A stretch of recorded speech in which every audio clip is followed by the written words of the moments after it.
ahead and start recording the lecture, but this is the background file that we'll use tonight, and then this is the file that we'll start pulling from, and then in addition to that, you guys can use the objects that you may have started masking last week, or you can use class time to start pulling in objects. What we will be introducing tonight is something called levels in Photoshop, and it's really similar to something called brightness and contrast. So what we're going to do is be able to control how bright or how much black or how much white highlights are in an image. And what we're going to try to do is look at different scenes and can gauge the lighting levels and try to take our designs and match those lighting levels. Sometimes the reason why objects look so photoshopped in an image is the background might be really black and then the image that was brought in is really bright, or vice versa. So sometimes we can't get it totally perfect, but we can at least manipulate it to look a little bit better. So for our first example, I'm going to hop back to our Photoshop example PSD. What I want to do is start with my face and the body, and I want to duplicate them into the Salt Lake Library. But before we duplicate them, these two things aren't connected. Now, we talked about this maybe only once or twice before, but I want to see if you guys remember. How can we make it so that these two things move together? And it's really hard for me to ask that without giving you the answer. Grouping, we could group them, but they wouldn't work together. So let's try that. Hayden, let's start with that. I'm going to make a group because you might think that when we were actually doing our class example, this is how I tried it too. Let me put my face back on top. So it's grouped, and even if I click on the group, do you see how the body leaves the face? Okay. Let me show you guys another thing to see if it looks familiar. Okay, so I just selected 2 layers. Do you guys remember what key I hit to select more than one layer? Close, it's Shift. Yeah. I think Control might subtract. I don't know. Let me try Control too. In most programs, okay, Control works too. And actually, so Shift will do an entire row, and Control lets you do it individually. So I'm glad you said that because we want Control so that we can click on things individually instead of a whole row. So Control lets you grab more than one layer and layers that aren't necessarily in order of one another. Okay. Now once we have 2 things selected, if I right click, do you guys see anything on this menu that might lead to what we need to do to those layers? Yeah. If we link them together, graphically you'll see these chains, and that means that they are chained or linked together. And you can link more than 2 layers, you can link as many as you'd like, but it allows you to move different layers but keep them together.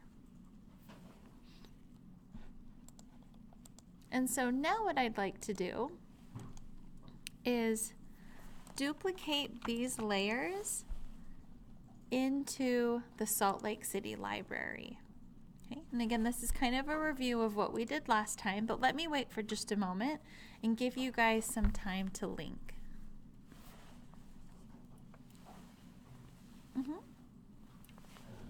Trey? Hopefully you're in the PSD and not the JPEG. That would make my problem here. That's all right. So do you see how right here it does say that it's the Photoshop PSD? Right. And you can't open a Photoshop file online, but if you download it, okay, so if you did that, that's the JPEG, not that one. Let's download this one. That one? Okay, so if it's already there, great, we hop into Photoshop.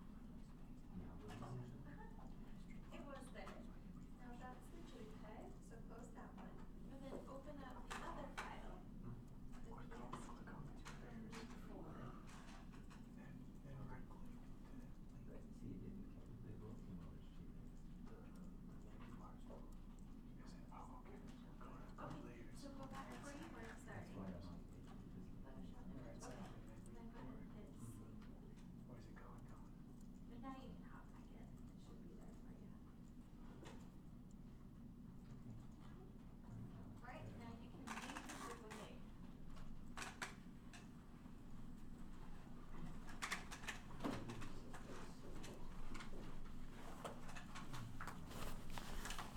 right, I'm gonna try one thing. When these layers are linked, I haven't tried this. I want to just select one and do duplicate layer to see if it brings both of them into the file. It didn't, so I do have to select both of them. If you just select the folder, it'll be the folder. Okay, I'll do the folder. I didn't assume that you guys did a folder, so, but since I have the folder, I will duplicate that one.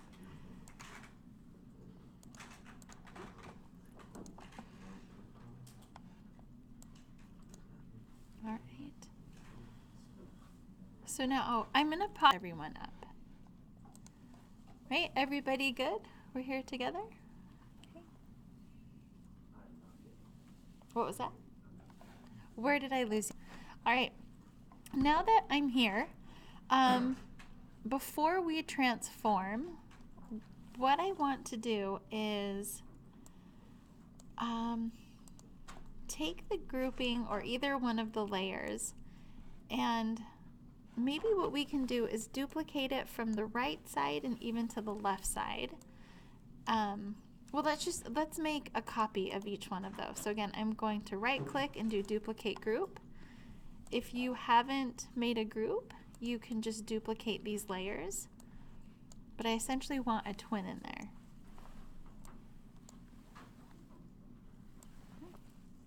If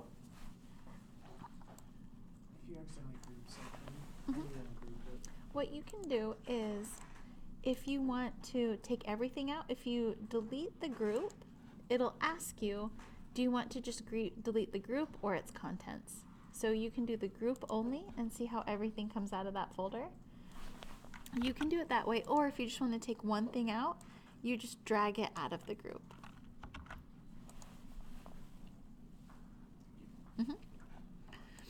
So with one of these, let's go ahead and transform it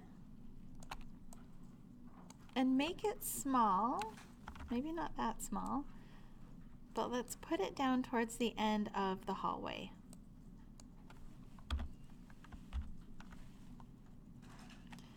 The whole thing is more believable. What was that? The whole thing's way more believable. Yeah? I'm still a little tall. If you look at the shelves for reference, I'm trying to remember, in the library, I'm pretty sure those are a little bit taller than me. So I'm going to come just below those shelves.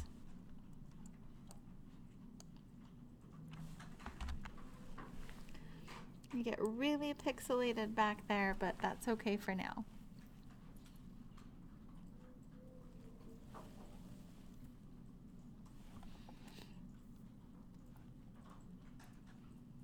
And I'm going to turn off the other one for just a bit.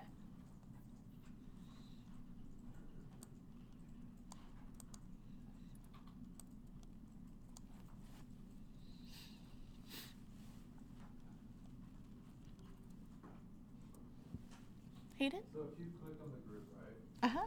it still only moves one thing in it? If you only had, so right now my group only has 2 things in it, and those 2 things are linked. So if I click on the group, it'll still move both things because they're linked. But if they weren't linked, it would only move the one item.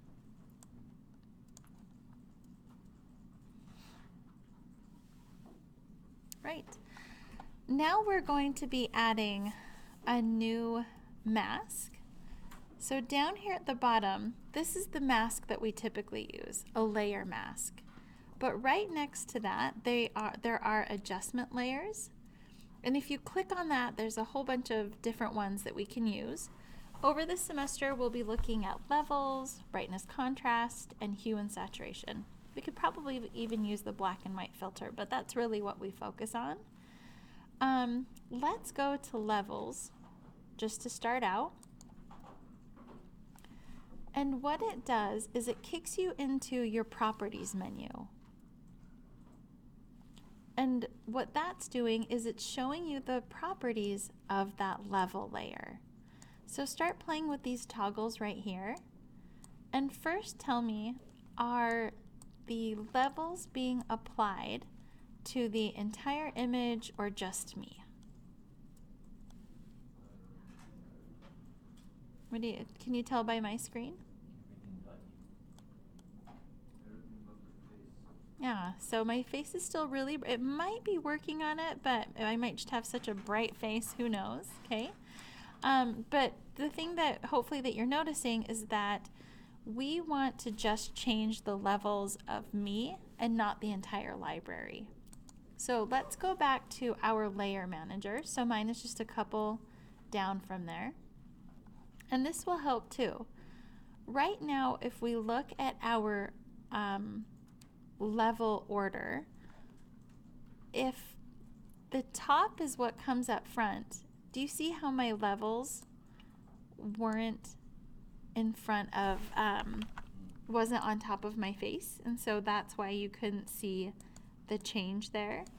But if I put the levels to be at the very top, then if I go back with the level selected, if I go back to the properties and start sliding, now you can see that my face is included. Did you guys notice before it was still a really big bright spot, but now it isn't? Okay. Here's another thing to kind of pay attention to. This is where Photoshop gets really picky about what you're selecting, but hopefully this will start to be familiar. So remember on our masks, if we wanted to work on the mask, we clicked over here on the right. So this is still a mask. Right now, if the whole thing is white, that's just indicating that the level change applies to our whole image. So if we black out a certain area, like for example, I'm just going to do it really quick. If I make a square and I black it out, let me do a more obvious area. Okay, let me go back to my levels now. So if I click here, this takes me back to my levels, and then I can go to properties. Now when I start changing, do you see that this was excluded from it? Okay, so I'm still changing the levels, but I'm just isolating what it's being applied to. So you can still use layer masks when we're using levels. The same thing will be true when we start doing color adjustments and even brightness and contrast adjustments. Everybody still with me on that one? Okay, just how things are working. Let me go back a little bit and take off that filter. Okay. So now we're all back in that same place. Now, with my levels, what I'm really trying to do is to change. I want to keep the color of the library and the levels as it is, but I would like to make some changes just to myself. Okay, typically if an object is further back, it tends to get a little bit darker and not as bright. So eventually when the second one comes in, these two should have different lighting levels. And although it's subtle because I'm so small, I should be getting a little bit darker. So when we go back to our levels, take a peek at my screen really quick. If I only wanted my levels to apply to me, let me go back to the properties. So again, right now it's applying to everything and not me. A really easy way for me to create the mask would be to go to, I'm going to go to the professional outfit layer.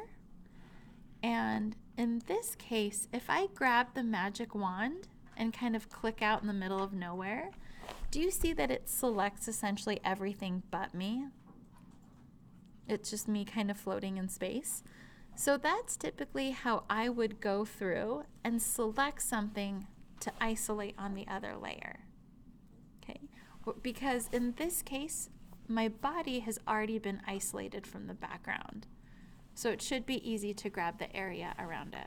Let me tell you that one more time just in case. So take a look at my screen. It's going to be important for you guys to see what layers I'm selecting and also what tools I'm using. So let me go back to V, just the normal selection. So if I want to mask my levels so it only applies to my body, everybody with me so far? I essentially want to mask off all of this area around me, because right now if you see the levels, do you see how it's completely white so everything's fair game? What I want to do is grab professional outfit.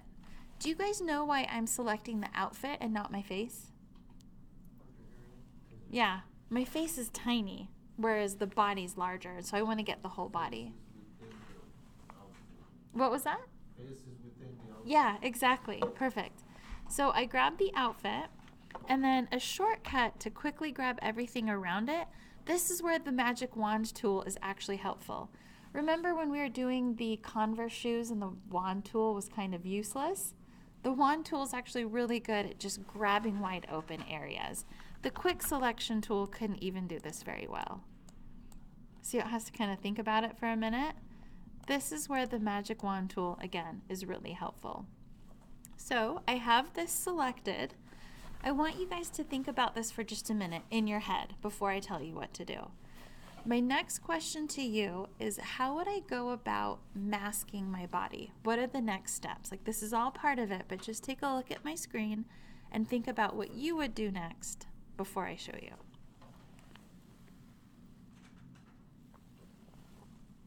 Okay. Do you guys have an idea of what you would do? Let me go ahead and do it the way that I would do it, and let's see if it lines up. So first I have to come back to my layer, make sure I'm on my levels, and then from here, as long as my color is set to black, so I'm hitting X to toggle back and forth, now I can use the gradient tool to spill everything to be black, and you can see that my mask is pretty much completely black. If I use the slash key, you can see that it's basically a giant mask at this point. But now that it's isolated to me, I can click back onto these properties here. And now I can really work with kind of darkening this up just a little bit without it fading out too much.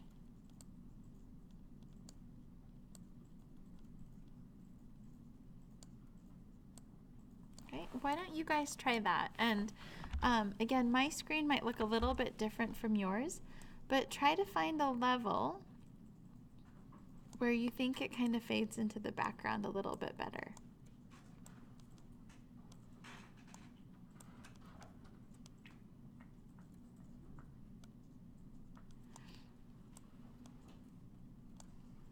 And I may have lied, I said make it darker, but when I go darker, it just adds so much contrast. I actually stick out more.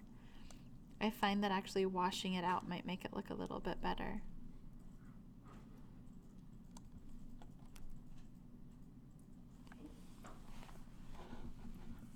Masked something. Let me show you one other thing. So if I go to my layers, and I move myself, take a look at my screen for just a minute. Do you guys see what's happening here? So I'm moving my mask, but I'm not moving it with the rest of me.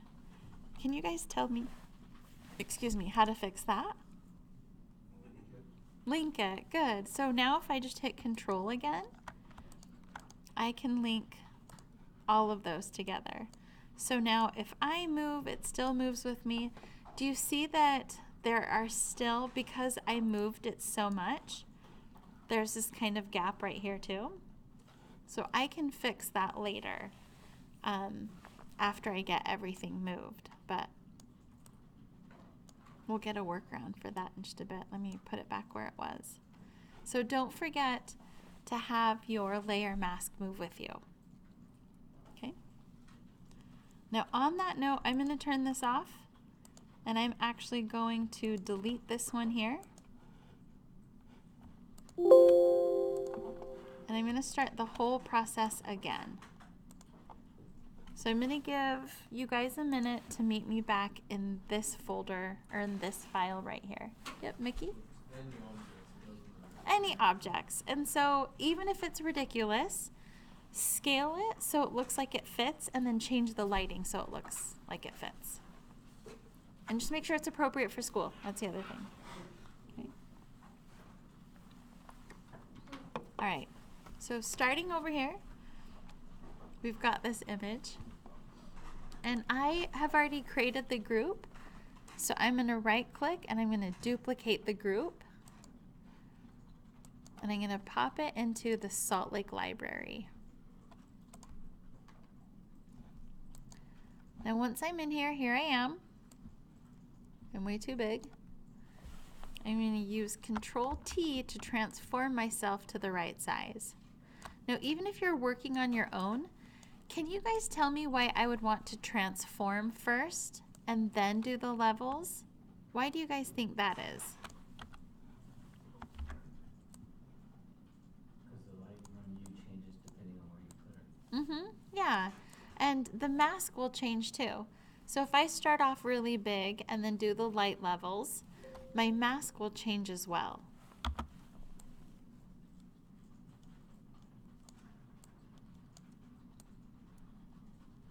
Okay. So here is a version of me. Let me completely close this. So here's, I think, where I'm losing some people because there's really just so many menus to kind of have to work through. I actually need to be a little bit smaller. Push it back just a little bit. Okay. So your layer menu becomes really, really important because there's so many little different subtleties that you have to watch out for.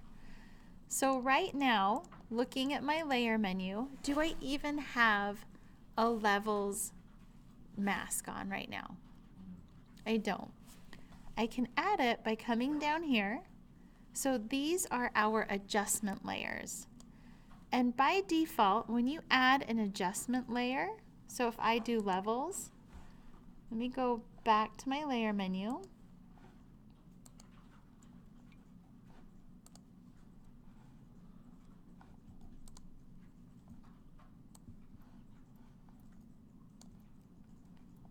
Sorry, I clicked on the wrong thing. Let me put it back where it was. Okay, so if I come back here, by default, Photoshop will always include a mask too. So if I just hover, I've got my layer thumbnail, and then here, no, it's not telling me, but this is our levels right here. So I've got the levels, and I've got my mask. So it already assumes that if you're doing a layer adjustment, that it doesn't need to go on every single part of your image, or even every layer. It's waiting for you to either keep it on the whole image or wait for you to isolate it or mask it onto a certain area. Everybody feel comfortable with that part? The mask built in?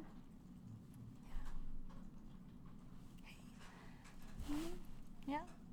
Okay, so after that, once we have this here, the reason why I select professional outfit is because I know that this is where I want that layer mask to go. Now with this, my body, or the body that I'm using, has already been masked. So I don't need to use like a magnetic lasso, anything like that to select it. This is where the magic wand actually comes in helpful. Because if you click outside of an object, it grabs all of the open space. Now the open space helps me because all of this open space outside of me is what I don't want to change the levels of. I want to preserve the library just the way it looks right now. Okay? So now that I have myself selected, should I do a black paint bucket right now? And I see you're watching. Should I do a black paint bucket right now? Where should I go? Hayden? How many images? 2? You said 2, right? I think I said 3. No, she said 2, right? Oh, 2. She said 2. 3. Tres, mi amigo. Okay, so I'm going back up to my mask, and then I can use this tiny button right here to switch back to black and white, and then I can use X to toggle back and forth between black and white. And now what I need to do is do G for gradient. I want my paint bucket gradient, and then spill it on there. It doesn't look like I've done anything yet, but I can go to my adjustment properties. and you can see it's working. Now again, good habit, always hit Control D to deselect. You don't want those ants marching around you. Trey, did that work? I get the bucket, Uh-huh. I click in the picture, Yep. but my thing doesn't, the properties thing doesn't. Let's see this. So the properties wouldn't come up yet. So when you clicked your bucket on your screen, what you're looking for here, check your mask. Is this black? It is black. Good. So now that this is black, what I want you to do is click on the circle. Okay, and now go to properties. Yes. Now I see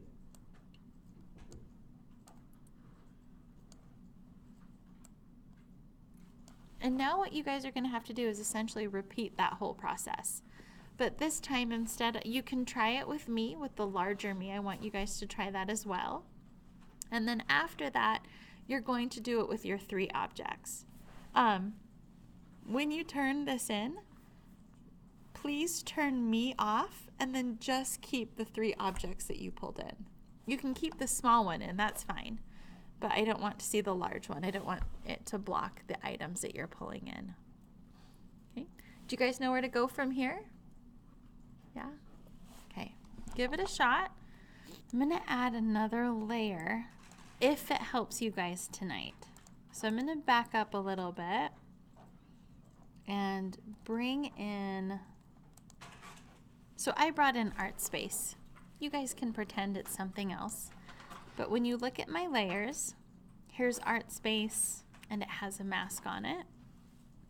And from what I'm understanding is when the object has the mask on it and you go to your magic wand, do you see how it didn't cleanly just grab everything outside of the image, similar to what I was able to do with myself earlier?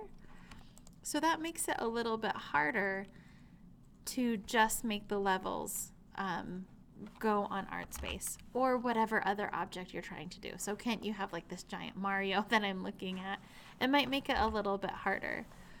Just for tonight, to make things a little bit easier, this is something that Connor found.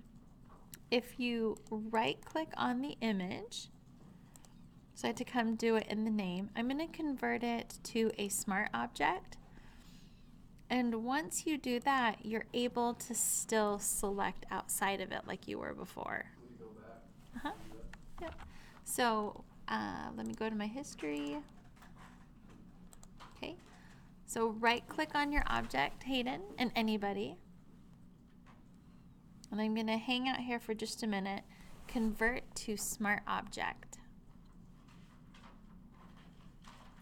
Now, the smart object is definitely going to help us tonight, but then there will also be some lectures that we do in the future where it doesn't help us. So I will figure out how to go backwards so that we can do the other stuff in the future, but that's not for about 6 weeks, so we'll be okay until then. All right, so are you guys comfortable with that? If you have an image that you brought in with the mask, remember right click on it and convert it to a smart object. Where did you go? There you go. All right, and again, what that allows you to do, let me show you how it gets selected before. Before I grab that, it looks something like this, or I think this is what most of you guys are running into. It remembers the canvas that it was on previously, okay? But once you convert it to a smart object, then I can click outside and it just grabs that object for me to mask.